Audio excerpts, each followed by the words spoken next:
folletos muy atractivos, por los cuales terminaba el ahorro yendo a parar ahí.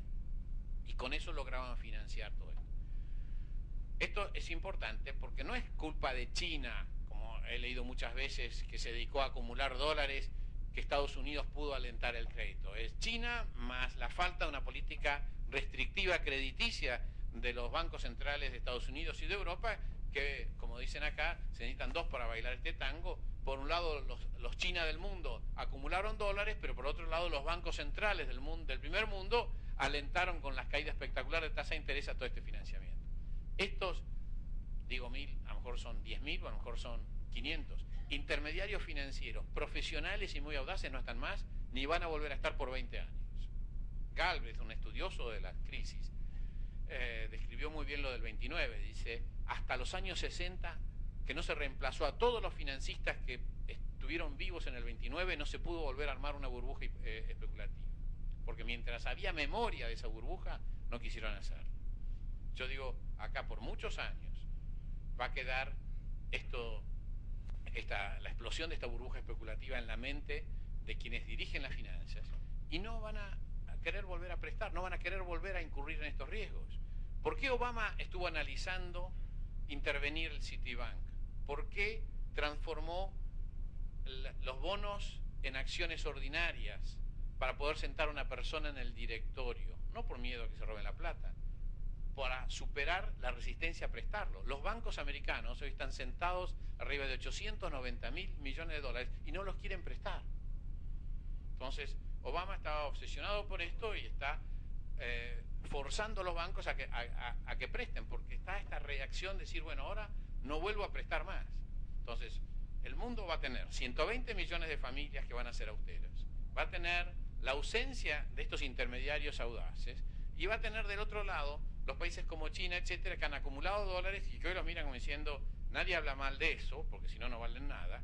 El comentario del ruso de la semana pasada del G20 fue claro, ¿no es cierto?, que motivó esta reacción para arriba del dólar, porque el temor era que se empiecen a descargar estos papelitos en dólares. Entonces yo creo que son muy cuidadosos en hacer esto, pero no van a volver a acumular 2 billones de dólares en papelitos en dólares. Entonces yo creo que el mundo claramente va a ser distinto. Y esto creo que hay algo que nos impacta, porque creo que ya estamos teniendo señales. Si uno pone la lupa sobre el comportamiento de los commodities en los últimos 6 meses, ustedes van a ver que los commodities que tienen que ver con alimentos se comportaron muchísimo mejor que los commodities que tienen que ver con electrónicos. O sea, el cobre, a pesar de la recuperación, está por debajo de la mitad de los valores que tuvo, no en la burbuja del 2008, sino en los últimos 3 años. Por eso Chile anda preocupado con el tema. Por suerte Chile es Chile, está bien manejado y acumuló un fondo anticíclico muy importante, pero el mineral de hierro también. Y el petróleo oscila entre 60 y 70, pero estuvo a 140 mucho tiempo.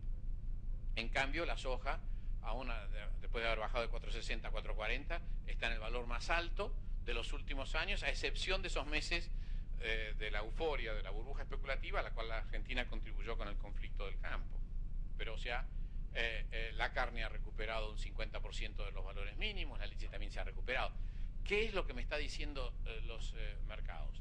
Que estas 120 millones de familias podrán demorar la renovación del auto, podrán demorar hacer durar a los celulares un poco más, y los equipos de música durarán un poco más y no irán a comprar tanto de esto, y quizás las zapatillas también van a durar un poco más, pero no van a modificar sus hábitos de consumo alimenticio.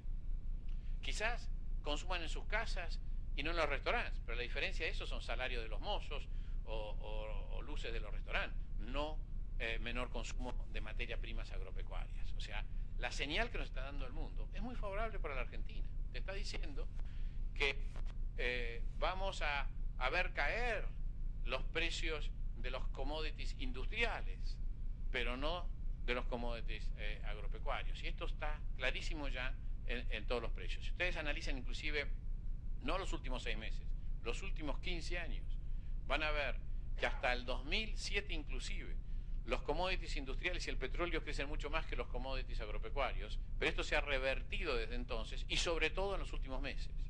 donde se vuelve a sentir la demanda, que no es solo de China, es del mundo en general, que quiere seguir teniendo una dieta de proteínas. La lógica de esto es, la familia que a lo mejor tiene inseguridad con respecto al empleo, que ha perdido parte de su patrimonio y puede modificar algunos hábitos, pero no va a comer distinto. Podrá comer más en su casa y menos en los restaurantes, pero no va a bajar la calidad del consumo. Esto es un dato sumamente importante para un país como la Argentina. Entonces, antes de meternos en la Argentina, yo diría que el mundo nos está diciendo, dentro de todas las incertidumbres que caben y las explicaciones que di al comienzo, nos está diciendo un país como la Argentina, más allá de las políticas que tenemos, una potencia agroindustrial que tiene una enorme capacidad de producir soja y estos subproductos, está bastante mejor situado que un país como Chile, que un país como Perú. Brasil está muy bien situado frente a esto, pero también tiene su parte de minerales, Uruguay está muy bien situado, Ecuador, Venezuela, México están mal, porque de alguna manera están dependientes del petróleo, y sobre todo Ecuador y México son muy dependientes de las remesas. La Argentina tiene, nosotros mandamos más remesas al exterior por la cantidad de inmigrantes que hay en nuestro país que las que recibimos. En cambio, países como Ecuador, las remesas representan el 9% del Producto Bruto, para que ustedes tengan una idea de lo que esto es. En Guatemala todavía es mucho más. O sea, la crisis internacional, para ordenar un poquito esto, golpea por tres lados: por el lado de las exportaciones, por el lado de las remesas y por el lado del acceso al financiamiento. Del lado del acceso al financiamiento, por los malos motivos, la Argentina está bastante indemne, porque no estábamos como Brasil o como Chile requiriendo financiamiento privado. Nosotros estábamos requiriendo un poco de financiamiento público, muy poco. Brasil poco público y Chile también, pero mucho privado. Entonces por eso han colapsado las bolsas en esos países, porque las empresas dependían de financiamiento externo, que se cortó casi totalmente. Pero hay otros países más centroamericanos de que dependían de la remesa de Estados Unidos. Tampoco la Argentina, como dije, estamos ahí. Nosotros, ¿dónde nos pega? Nos pega exclusivamente en un sector que es el sector siderúrgico, el sector automotriz y electromecánico, que dependía en gran medida de las exportaciones. O sea, para ponerle nombres de empresas, esto era Techint, esto era Sindar, estas son las automotrices. Ahí es donde golpea la crisis. No nos golpea